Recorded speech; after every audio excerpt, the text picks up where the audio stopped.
하나님 말씀 고린도전서 15장 19절에서 26절.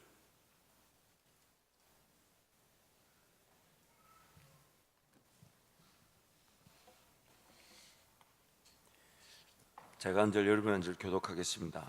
만일 그리스도 안에서 우리가 바라는 것이 다만 이 세상의 삶뿐이면 모든 사람 가운데 우리가 더욱 불쌍한 자이리라. 그러나 이제 그리스도께서 죽은 자 가운데서 다시 살아나사 잠자는 자들의 첫 열매가 되셨도다. 사망이 한 사람으로 말미암았으니 죽은 자의 부활도 한 사람으로 말미암는도다. 아담 안에서 모든 사람이 죽은 것 같이 그리스도 안에서 모든 사람이 삶을 얻으리라. 그러나 각각 자기 차례대로 되리니 먼저는 첫 열매인 그리스도요, 다음에는 그가 강림하실 때에 그리스도에게 속한 자요, 그 후에는 마지막이니 그가 모든 통치와 모든 권세와 능력을 멸하시고 나라를 아버지 하나님께 바칠 때라. 그가 함께 22절 말씀 갑니다.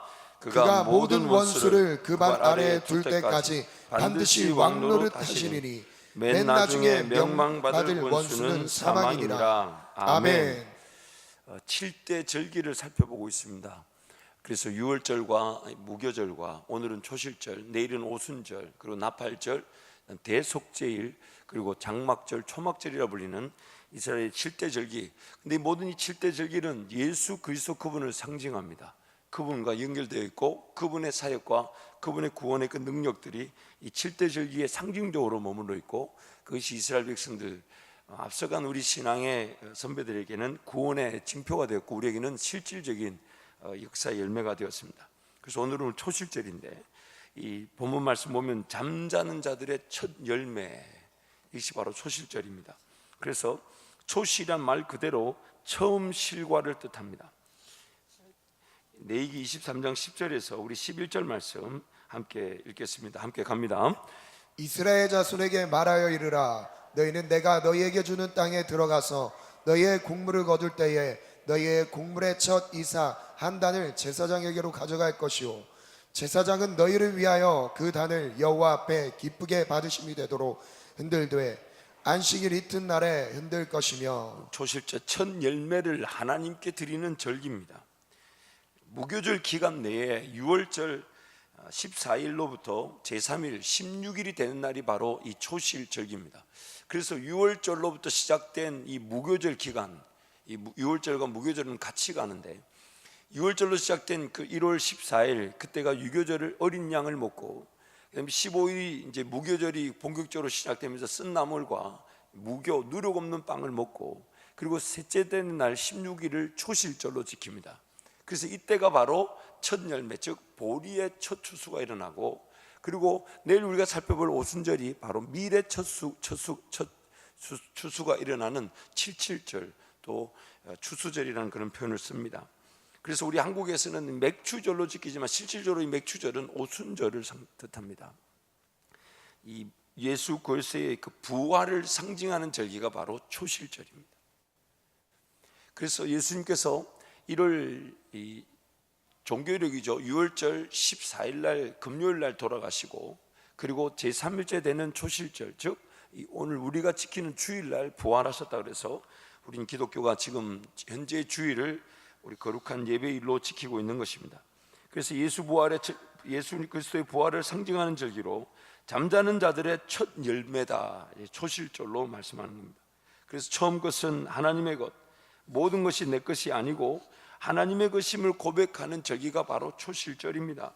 그래서 신명기 26장 2절에 3절 말씀 우리 함께 갑니다. 내 하나님 여호와께서 내게 주신 땅에서 그 토지의 모든 소산을 만물을 거둔 후에 그것을 가져다가 광주리에 담고 내 하나님 여호와께서 그의 이름을 두시려고 택하신 곳으로 그것을 가지고 가서 그때의 제사장에게 나아가 그에게 이르기를, 내가 오늘 당신의 하나님 여호와께 아뢰나이다. 내가 여호와께서 우리에게 주시겠다고 우리 조상들에게 맹세하신 땅에 이르렀나이다 할 것이요. 그 소산의 만물, 첫째, 첫 것, 그리고 첫 것은 대표성의 원리에 따라 마치 장자의 죽음에서부터 장자의 죽음을 준비한 모든 그 가정이 이 구원을 얻은 것처럼 처음 것을 드린다는 것은 모든 것이 하나님의 것임을 구별하는 우리의 고백입니다. 그래서 여러분 11조를 드린다는 것은 10분의 1이지만 그 10분의 1을 드리는 우리의 고백이 뭐냐면 모든 물질이 하나님의 것임을 고백하는 것이죠. 그래서 내 10분의 1이 내 전체 물질의 주인 되심을 고백하는 우리 진정한 감사 예물이 되는 것입니다. 잠언 3장 9절에서 10절 말씀 함께 갑니다. 내 재물과 내 소산물의 처음 익은 열매로 여호와를 공경하라. 그리하면 내 창고가 가득히 차고 내 포도즙들의 새 포도즙이 넘치리라. 처음 열매는 다 하나님의 것입니다. 처음 것은 다 하나님, 그것은 모든 것이 하나님의 것임을 우리에게 강조하는 것입니다. 초실절은 만나와 메추라기를 먹던 광야에서는 지킬 수 없었던 절기였습니다. 그 땅, 즉 약속의 땅 가나안, 안식과 동행과 임재의 땅에서 하나님과 함께 부활의 삶을 산 백성들이 지킬 수 있는 절기, 이게 바로 초실절입니다. 실질적으로 이스라엘 백성들이 유월절을 지킨 사건은 구약에 보면 약 7번 정도 등장하는데, 이스라엘 백성들이 출애굽할 때에 한 번 지켰죠. 그리고 1년 뒤에 이 광야에서 한 번 이 유월절을 지킬 수 있습니다. 그때까지만 해도 애굽에서 메고 나온 밀가루가 있었다는 것이죠. 그리고 이제 이 유월절과 무교절, 초실절이 언제 지켜지게 되냐면 이제 가나안 땅, 약속의 땅에 들어갔을 때에, 그래서 그 땅에 뭔가 심고 그 땅 소산물을 맛보게 되었을 때 하늘의 만나가 그치고 그 땅 소산물로 하나님을 예배할 수 있게 된 것입니다. 그래서 이 초실절은 진정한 열매, 예수 그리스도의 부활의 열매를 상징하면서 또한 우리 삶에 성령 하나님과 동행하는, 성령 하나님과 실질적인 동행의 자리에서 맛볼 수 있는 열매이자 하나님께 영광이 되는 제사가 되는 것입니다. 그래서 로마서 12장 말씀에 그렇게 얘기하는 것입니다. 우리가 드릴 영적 예배다. 그래서 우리가 드릴 영적 예배는 예수 그리스도의 삶처럼 우리의 삶 자체가 거룩하고 흠이 없는 하나님께 드려지는 제사가 되는 것, 우리의 삶 자체가 하나님께 드려지는 제사가 되는 것, 이것이 바로 초실절을 의미합니다. 그래서 우리의 첫 열매는 다름 아닌 예수 그리스도이십니다. 우리 구원의 첫 열매는 다름 아닌 예수 그리스도이십니다. 예수 그리스도께서 죽으시고 장사된 지 3일 만에 부활하셔서 잠자는 자들의 첫 열매가 되셨습니다. 유월절 어린 양을 취하듯 말씀이신 예수 그리스도를 양식으로 삼는 자들은 예수 그리스도와 함께 죽고 누룩과 같은 타락한 본성이 장사되고 예수 그리스도와 함께 연합하여 부활의 은혜를 누리는 부활의 삶, 그것이 바로 유교절과 무교절, 초실절을 상징하는 것입니다. 그래서 이것을 가리켜 나는 죽고 예수가 산다고 고백한 것입니다. 갈라디아서 2장 20절 말씀 함께 선포합니다. 내가 그리스도와 함께 십자가에 못 박혔나니 그런즉 이제는 내가 사는 것이 아니요 오직 내 안에 그리스도께서 사시는 것이라. 이제 내가 육체 가운데 사는 것은 나를 사랑하사 나를 위하여 자기 자신을 버리신 하나님의 아들을 믿는 믿음 안에서 사는 것이라.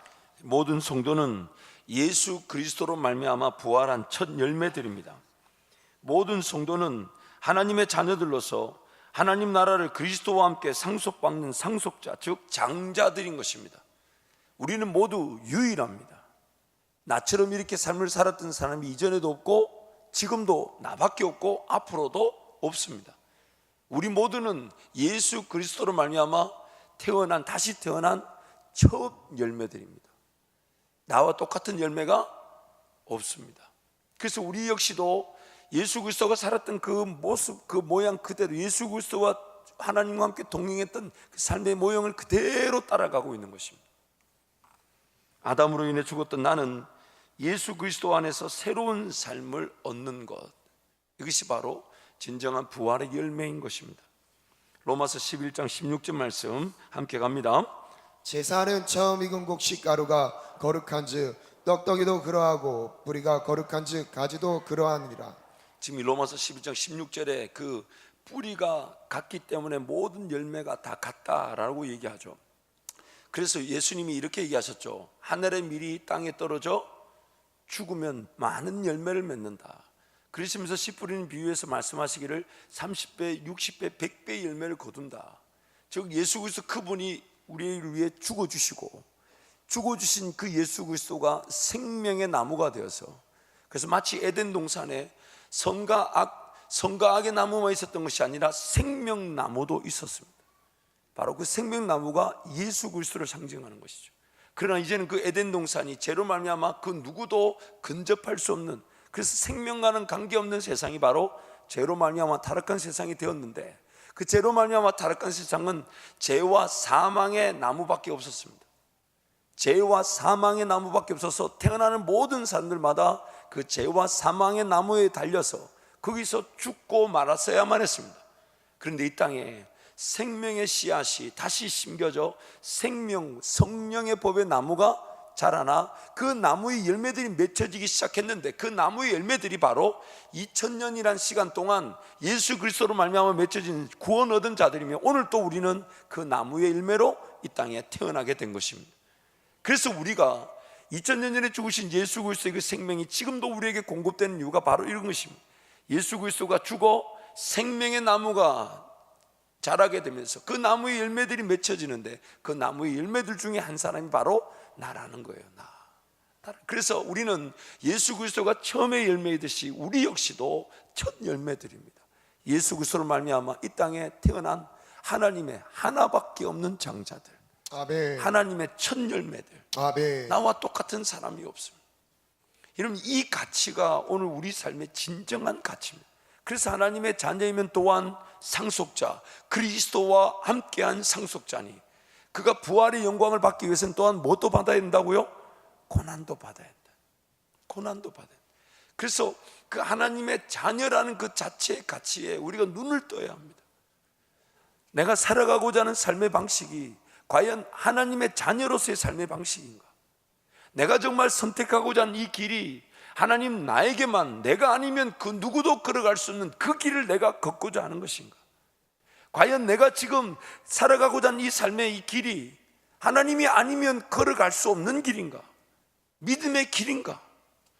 항상 우리는 그 마지노선, 배수의 진을 치고 하나님만을 바라봐야 합니다. 나의 이 자녀됨의, 나란 이 존재의 가치는 인류 역사를 통틀어 그 어떤 것과도 바꿀 수 없는, 그래서 한 영혼이 천하보다 귀한 것이에요. 한 영혼이 천하보다 귀한 것이에요. 그런 우리가 지금 죄와 사망이라는 그 법에 사로잡혀서 영적인 눈이 떠지지 않아 하나님의 자녀됨의 그 존재, 그 가치를 모르고 살아갈 수 있더라는 겁니다.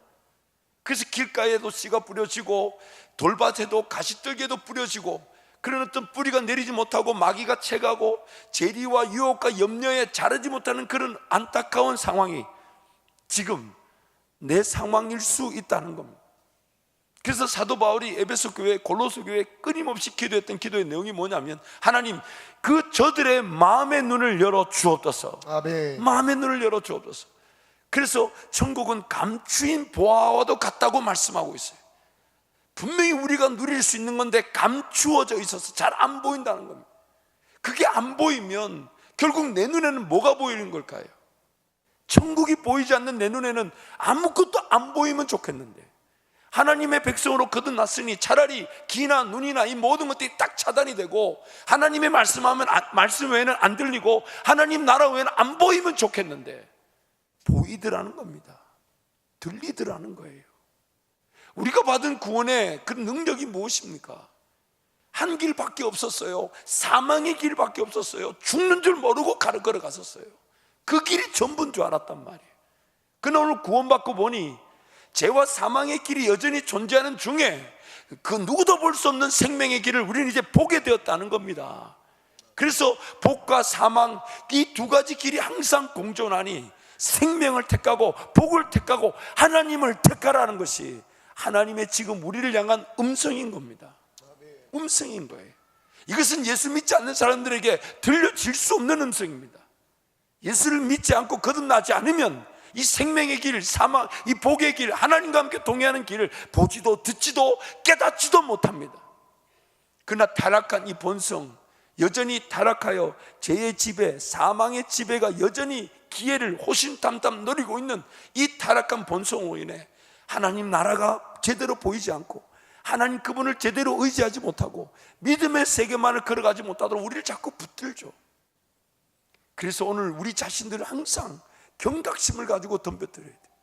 오늘도 나는 죄와 사망의 법에 따라 살아갈 수가 있다는 거예요. 오늘도 나는 성령 하나님의 음성과 인도하심을 굳이 사모하고 듣지도 않고 간절함도 없는데 살아야 된다는 이유로 그냥 살아갈 수 있다는 겁니다. 그래서 그런 우리가 하나님의 자녀라는 그 분명한 정체성을 날마다 인식해야 됩니다. 날마다.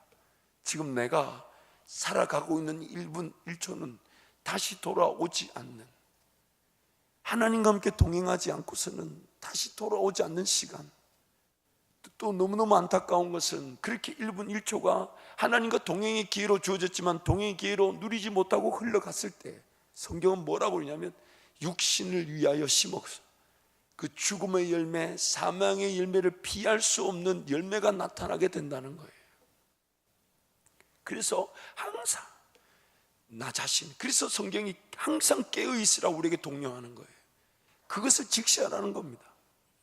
믿음의 세계를 살아갈 때 이 한순간 한순간이 하나님과 동행하는 순간으로 하나님은 기대하고 계신데 우리는 그저 주어진 대로 어쩔 수 없이 그냥 살아가려는 욕심을 가지고 있다는 겁니다. 그래서 우리의 부활, 예수 그리스도의 부활은 바로 우리의 부활을 뜻하는 것인데, 우리의 부활은 현재적 부활과 미래적 부활이라는 게 있습니다. 신학적인 용어로 하나님 나라는 이미 임하였지만 또한 아직 완성되진 않았다. 하나님 나라는 이미 우리 가운데 도래되었지만 하나님 나라는 성취되지 않았다. 그래서 not yet과 already라는 말을 씁니다. already, 즉 하나님의 나라는 이미 임했지만은 그러나 not yet, 완성되진 않았다, 완전히 성취되진 않았다. 신학계에서는 이미와 아직이라는 단어를 씁니다. 그래서 예수 그리스도의 재림, 새하늘과 새 땅이 임하게 되면 우리는 완성된 부활의 삶을 영원한 천국에서 누리게 됩니다. 죄로 인해 타락한 본성의 지배가 여전히 유효하지만 성령 하나님과의 동행으로 인해 하나님의 자녀로서의 권세와 능력을 경험하는 것으로 죄의 지배를 이기는 것입니다. 여러분 저를 한번 봐주세요. 항상요, 부활은 죽음과 함께 동반되게 되죠. 근데 재밌는 게 있습니다. 재밌는 게 그게 뭐냐면 내가 죽었다고 해서 또 무조건 부활의 열매가 나타나지 않습니다. 항상 부활은, 하나님과 함께 살아가는 그 부활은 죽음과 동반되는데, 그래서 제가 지난 주일날도 잠깐 말씀드렸죠. 뭔가 하나님께 헌신을 하려고 할 때는 내가 지금 현재 누리고 있는 은혜 위에 더 좋은 은혜가 주어져서 그 부가가치적인 것으로 하나님께 드리는 게 아닙니다. 하나님의 모든 관심은 동시입니다. 내 욕심이 죽어지는 자리에서. 그래서 예를 들면 이런 거죠. 먹고 싶은 것이었는데 굳이 안 먹어도 되면 그 안 먹은 시간, 안 먹은 물질이 하나님께 드려질 기회가 되는 거죠. 죽음과 부활이 같이 일어나는 겁니다. 이것이 오늘 우리가 살아가는 삶의 원리가 되고 물질적 가치가 여기서 일어나는 거예요. 그래서 주님 손에는요, 물고기 2마리, 보리떡 5개만 해도 충분합니다. 충분한데 우리는 자꾸만 내가 죽어져야 될 것에 대해서는 관심이 없고 더 받을 것에 대해서만 관심을 두게 됩니다. 그래서 지금보다 좀 더 여유가 있고, 지금도 물질적인 좀 더 풍요가 있고, 내가 뭔가 헌신할 만한 시간이 있고, 그럴 때 좀 남은 거, 여유 있는 거, 내 생각할 때 내 삶을 돌보고 나고 난 다음에 그래도 남아있는 것으로 하나님께 드리려고 하죠. 이게 잘못된 거죠. 그래서 세례 요한이 뭐라고 얘기했냐면, 그래서 그는 메뚜기와 석청을 먹고 광야에서 낙태 털을 하나 입고 살았다는 거예요. 그 이유가 뭐냐면 예수 그리스도가 흥하시기 위해서는 반드시 자기 자신은 세하여져야 된다는 겁니다. 그래서 항상 하나님의 은혜와 능력을 맛보는 자는 이 죽음과 부활이 동시에 일어납니다. 내가 지금 쓰고자 하는 내 이 오락의 시간, 유행, 문화의 시간을 하나님께 기도하는 시간으로 바꿀 때에 내 오락과 유행을 따라하는 시간은 죽어버리고 하나님께 기도하는 시간은 부활의 열매가 되는 것입니다. 물질도 마찬가지입니다. 이미 하나님 우리에게 필요한 거 다 주셨습니다. 지금 내 상황은요, 더도 할 거 없고 덜 할 것도 없는 최고의 은혜입니다. 내 마음에 들지 않는다 해도 하나님이 지금 내 삶을 최고의 은혜로 함께하고 계신 거예요. 그런데 그 이유가 분명히 있습니다. 나란 존재의 그런 자질이나 하나님과의 시간적 측면이나 물질적 측면에서 잘 관리되는지 안 되는지 그 분명한 기준을 가지고 시간이든 물질이든 허락해 주신 분. 지금 내 삶은 죄송한 얘기지만 이거보다 더 좋은 은혜는 없습니다. 이것이 감사가 되지 않는 이유가 뭐냐면 내 눈에 만족스럽지 않아요. 왜냐하면 내 눈에 지금 더 필요한 게 있어야 되고 해결돼야 될 게 있는데 자세히 따지고 들어가 보십시오. 해결돼야 될 그 문제가 누구 때문에 일어났을까요? 풀어야 될 그 문제가 누구 때문에 일어났을까요? 누구의 선택이었습니까? 누구의 결정이었습니까? 다 내가 선택하고 내가 결정한 거였어요. 내가. 그래서 하나님은 그 모든 것들을 전반적으로 고려하셔서 지금 오늘이라는 이 최고의 은혜를 주고 계신 거예요. 그리고 이 은혜는 하나님을 더 의지하고 하나님을 더 붙들 수 있는 은혜인데 그게 눈이 안 띄어지니까 기어이 하나님의 자녀인데 하나님의 은혜를 눈이 안 떠지니까 언제 은혜를 확인하러 오냐. 세상 나가보십시오. 하나님의 자녀라면 세상 방식대로 살 수가 없어요. 마귀가 가만히 있을까요? 공격을 더 할까요? 신앙을 이참에 아예 그냥 내려놓게 만들려고 무지하게 공격합니다. 내 신앙이 뜨겁지 않은 걸 나보다 마귀가 더 잘 알고 있죠. 그래서 이참에 그냥 하나님을 좀 예배하지 않고 떠나 있는 이참에 무지막지하게 공격해서 아예 하나님을 거절하게 만들도록 만들어요. 그러다 보니 하나님의 지혜가 없이 내 인간적 생각과 능력으로 살아간 내 삶도 힘들고 거기다가 마귀까지 공격하고 그 거의 죽다시피 했을 때 그제서야 전부여 이러면서 주님께 오는 거예요. 그렇게 와서 은혜를 구할 때 그때 이제 확인하게 되죠. 아, 하나님 나를 붙들고 계시는구나. 하나님 나를 지켜주시는구나. 그러나 그것이 하나님의 은혜의 목적이 있는 것이죠. 그때부터는 이제 하나님과 동행하며 하나님과 함께 하나님만을 붙들며 살아야 된다는 그것이 목적인데 그걸 자꾸 우리는 망각합니다. 망각. 그래서 여러분 기적이 문제 해결로 잘 나타나지 않는 이유가 바로 여기에 있어요. 기적이 나타난다 해서 예수 안 믿는 사람이 예수를 믿거나 기적이 나타난다 해서 내 신앙이 이전보다 더 뜨거워지지 않습니다. 하나님은 이미 우리에게 다 주셨어요. 예수 그리스도라는 은혜를 다 주셨고 예수 그리스도 그분이 말씀이 되어 오셔서 말씀이라는 걸 우리에게 주셨고 또한 예수 그리스도 이름으로 기도하며 나가면 성령 하나님이 우리를 인도하신 그 모든 은혜를 우리에게 다 주셨는데 그거 외에 다른 거 달라 침묵하십니다. 침묵하십니다. 꾸준하게 인내로서 주님과 함께 동행하며 그 믿음의 경주를 행해 나갈 때에 나도 모르는 자리에서 주님이 쓰신다 할 때 정말 뜻하지 않는 기적과 능력을 보게 되는 것이 오늘 우리 인생입니다. 뭔가 순식간에 해결될 것이냐? 아니요, 그렇지 않습니다. 이미 하나님 우리에게 말씀과 기도라는 은혜를 다 주셨습니다.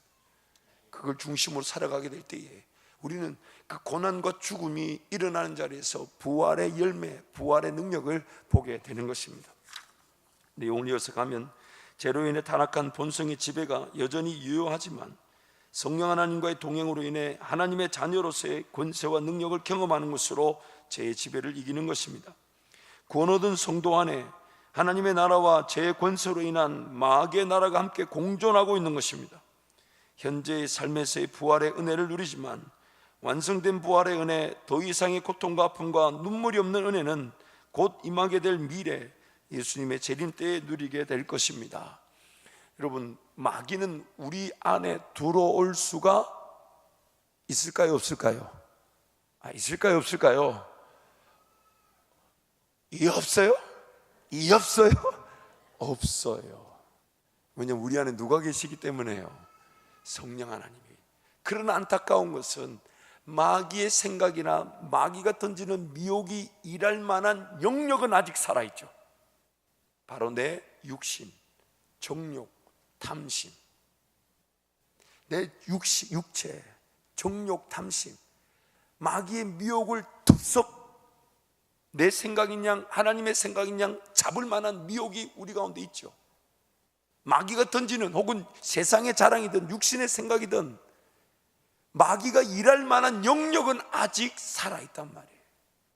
그래서 내 안에 마귀의 일할 만한 영역과 성령 하나님 일하신 영역이 함께 공존하는 거죠. 그래서 로마서 7장에 뭐라고 하냐니까? 뭐라고 해야 합니까? 선을 행하기 원하는 나에게 뭐가 또 있다고요?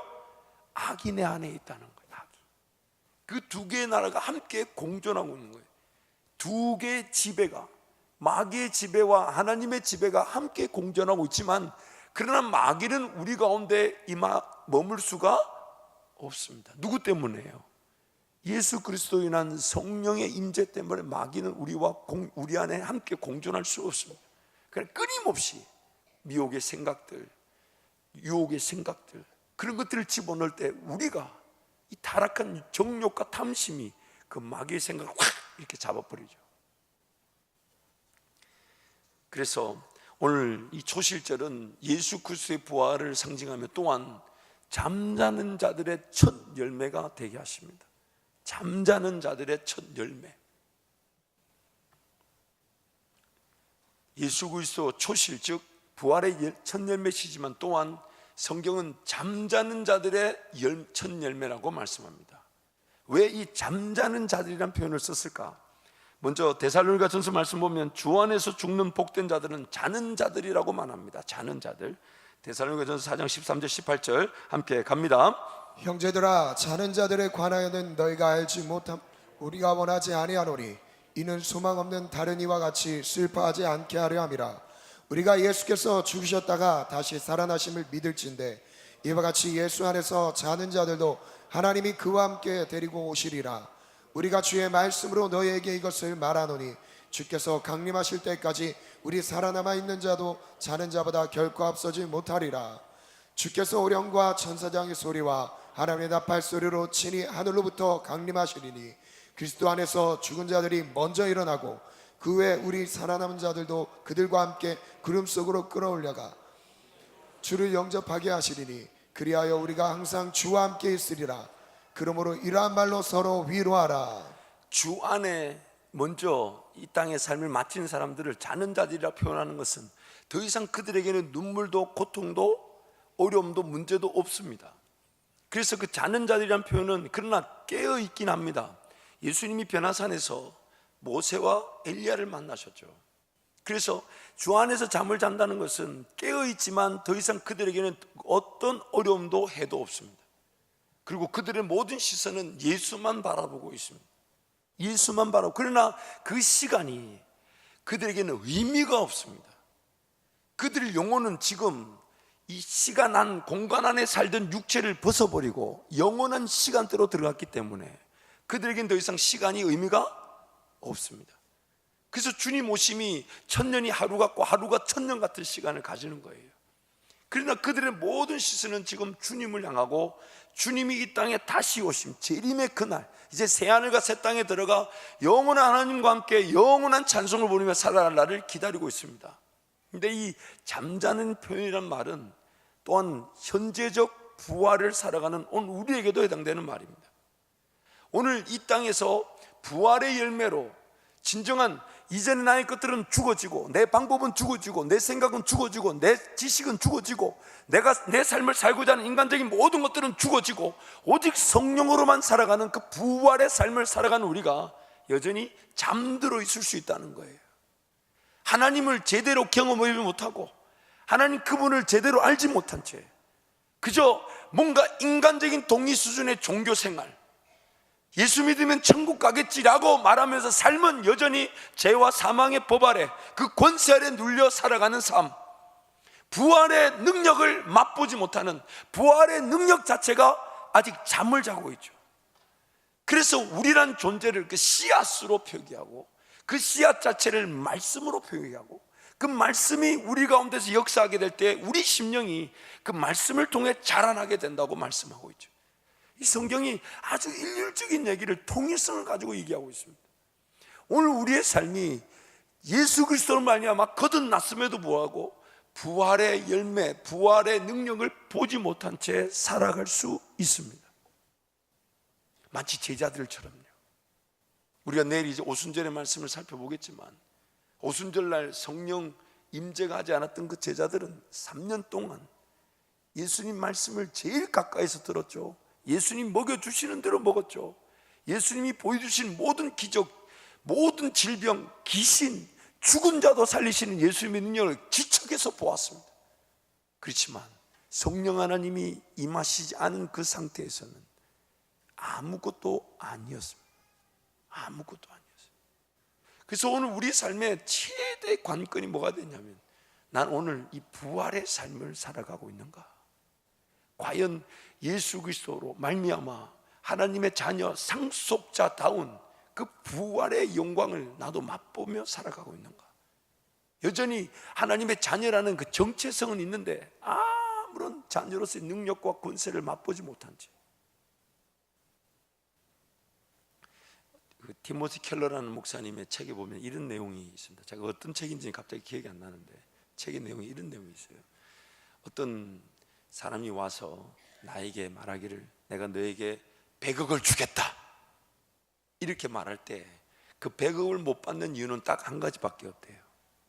그게 뭘까요? 안 믿는 거예요. 안 믿는 거예요.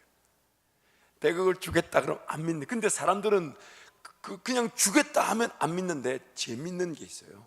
어떤 사람이 와서 내가 100억을 줄 텐데 너 이렇게 하면 내가 100억을 주겠다, 그거는 믿는데요. 그래서 거기에 율법적인 행위가 들어간다는 거예요. 자기가 뭔가 자기 인간적 힘으로 최선을 다하고, 왜? 할 게 있으면 그 보답으로 뭔가 받을 것처럼 생각한다. 그런데 그 하나님의 은혜를 대하는 우리가 그렇다는 거예요. 하나님은 지금 나를 나와의 의지와 내 노력과 관계없이 예수 그리스도 그분을 나를 위해 죽여버리시고 나를 위해 살려서 성령 하나님의 은혜를 우리에게 주셨는데 우리는 그걸 그저 받으려는 마음을 안 가진다. 이게 바로 우리의 타락한 본성의 욕심입니다. 뭔가 내가 일하지 않으면, 뭔가 내가 헌신하지 않으면, 뭔가 내가 좀 더 감히하지 않으면 은혜를 못 받을 것처럼 여긴다는 거예요. 근데 하나님 끊임없이 그 은혜는 선물이다, 값없이 준 거다, 그저 준 거다, 그냥 입 벌리고 나만 바라보고 입만 벌리고 나만 찬양하고 입만 벌리고 나에게만 기도하고 입만 벌리고 나만 예배하라고 그렇게 얘기하시는데 우린 그게 마음에 안 드는 겁니다. 과연 이렇게 예배하고 이렇게 기도하면 이 될까? 이 생각부터 하죠. 과연 직장이 해결될까? 사업장이 해결될까? 가정이 해결될까? 이 생각부터 하게 됩니다. 하나님이 과연 일하시지 않을까요? 그러나 우리 구원의 그 내면 깊숙이 들어가면 왜 우리가 그런 제목을 붙일 수 없냐면, 아무 일이 안 돼도 내 삶을 책임지시는 분은 하나님이시고 아무것도 나타나지 않아도 내가 예배할 수 있는 존재로 나를 지키시는 분이 하나님이신데, 자꾸만 우리 삶, 일터, 가정, 사업, 내 먹고 살아야 되는 거, 미래, 여기에 초점을 두다 보니 하나님 앞에 그저 달려나와 입 벌리고 하나님께 살려달라는 말을 잘 못하는 거예요. 그래서 주신다는데 안 믿습니다. 하나님이 함께 하신다는데 안 믿습니다.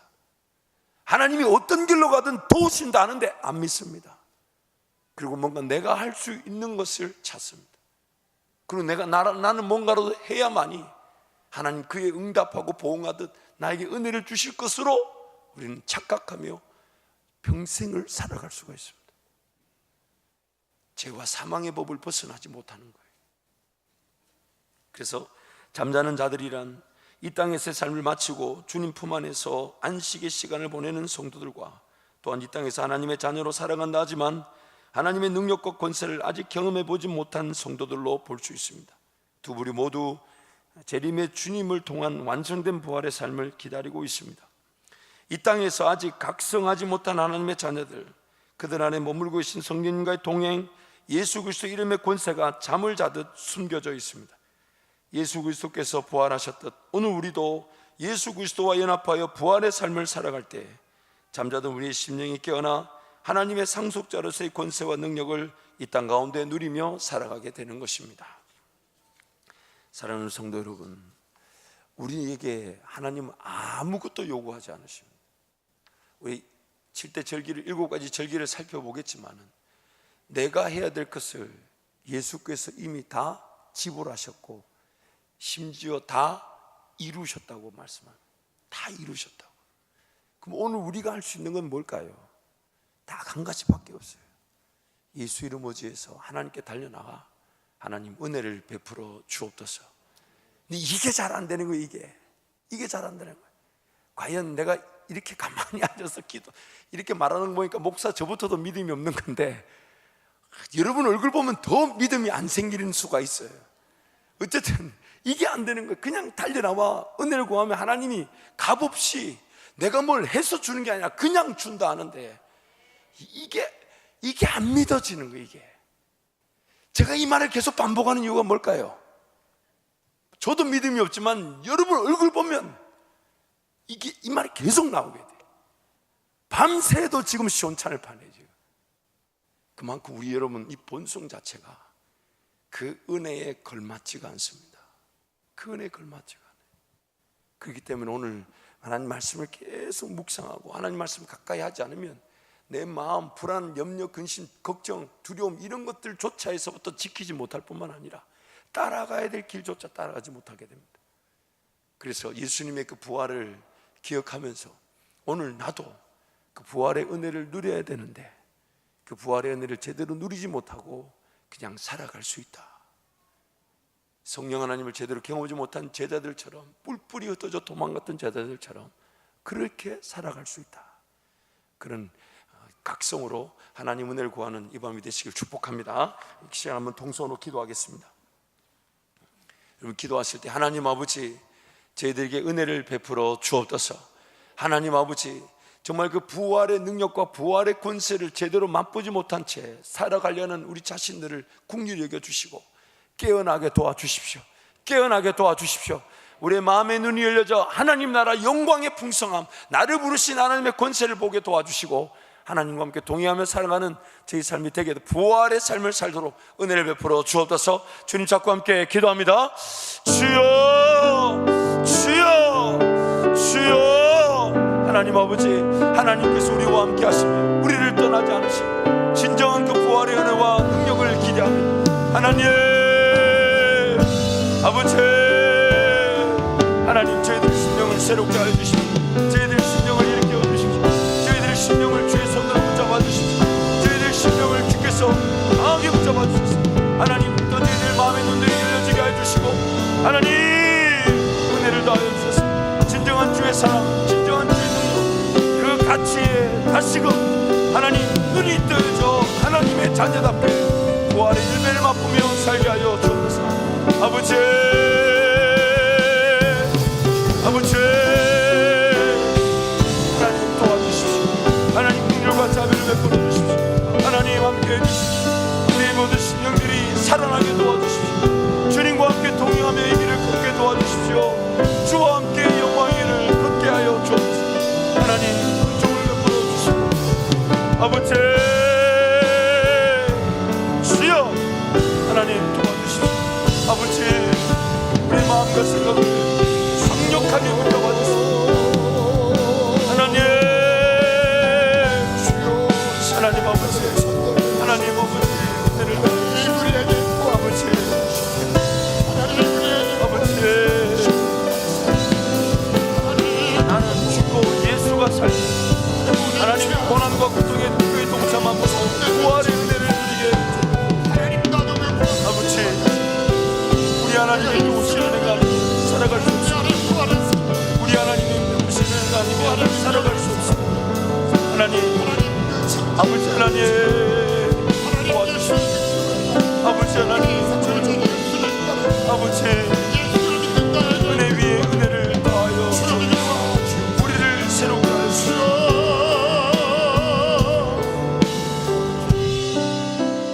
하나님 아버지, 진정한 그 부활의 영광을 맛보며 살아가고 싶습니다.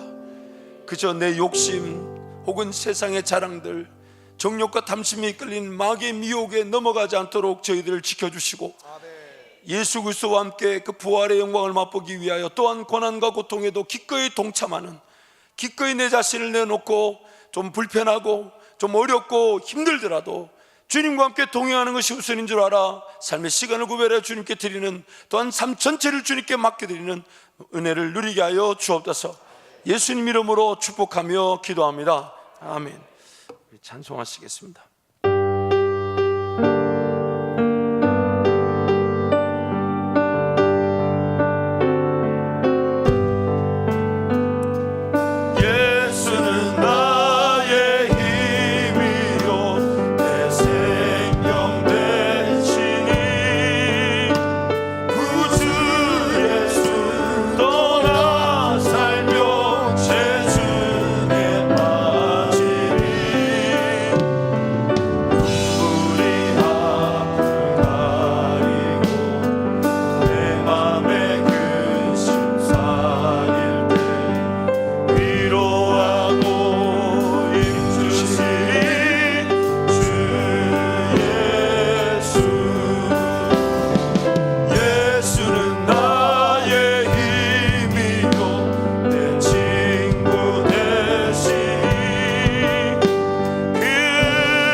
각자 기도하고 돌아가실 텐데요, 이 고난 주간에 정말 예수 그리스도와 함께 그 고난에 동참하는 기쁨, 하나님 무엇을 포기하고 무엇을 내려놓고 무엇을 정리해야 합니까?